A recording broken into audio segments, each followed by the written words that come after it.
अच्छा सुना आपने मौलाना फजलुर रहमान साहब को। मौलाना साहब बड़े पुरुमीद हैं कि वो पीडीएम के ज़रिए हुकूमत का बोरिया बिस्तर गोल करके ही रहेंगे और अब पीडीएम के सरबराह ने 20 अक्टूबर से मुल्क भर में एहतजाज करने और रैलियां निकालने का बाकायदा ऐलान भी कर लिया।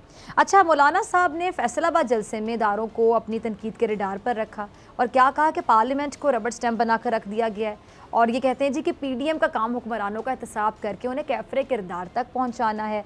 और मौलाना साहब एक्चुअली कहना ये चाहते हैं कि मौजूदा हुकूमत नालायक है, निकम्मी है, इसको अवाम पर मुसल्लत किया गया है और मौलाना साहब महंगाई पर भी हुकूमत को सख्त तनकीद का निशाना बना रहे हैं। क्या कह रहे हैं जी कि रियासतों की बका का इन्हिसार मईशत पर है और अगर मुआशी सूरत हाल ख़राब होगी तो रियासत की बका ख़तरे में पड़ जाती है।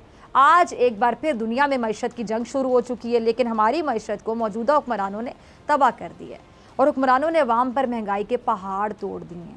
अच्छा, मौलाना साहब एक तरफ पीडीएम के ज़रिए हुकूमत को घर भेजने के लिए बड़े बेकरार हैं, लेकिन सवाल ये है कि पीप के बगैर पीडीएम हुकूमत के ख़िलाफ़ कोई बड़ी कामयाबी समेट सकती है या नहीं।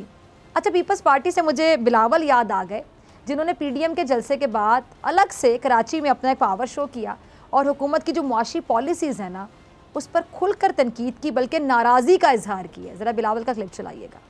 जी, तो सुना आपने बिलावल को। बिलावल से ये उम्मीद की जा रही थी कि जी वो पीडीएम पर शायद तनकीद करेंगे, लेकिन उन्होंने कह लें कि अवामी इशूज़ पे बात करके प्रैक्टिकल इस बात का सबूत दिया कि वो मैच्योर हैं, उनकी पार्टी बहुत मैच्योर है। अच्छा, सियासी हलकों का ख्याल ये कि पीडीएम में पीपल्स पार्टी जैसी समझदार या मैच्योर जमात का होना इस वक्त बहुत ज़रूरी है, बेहद ज़रूरी है। लेकिन मुस्लिम लीग नून की पीपल्स पार्टी की पीडीएम में वापसी से मुतालिक कहते हैं कि सुई जहाँ पर थी वहीं पर अटकी हुई है। ये वाली सिचुएशन है, ये वाली सूरत हाल है। ज़रा ये शाहिद खाकान अब्बासी साहब का क्लिप चलाएगा, हम समझ जाएंगे।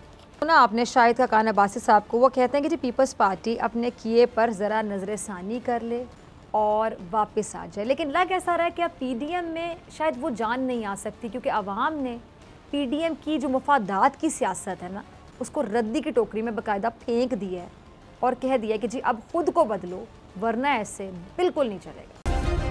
सब्सक्राइब करें और बेल दबाएं ताकि कोई खबर रह न जाए।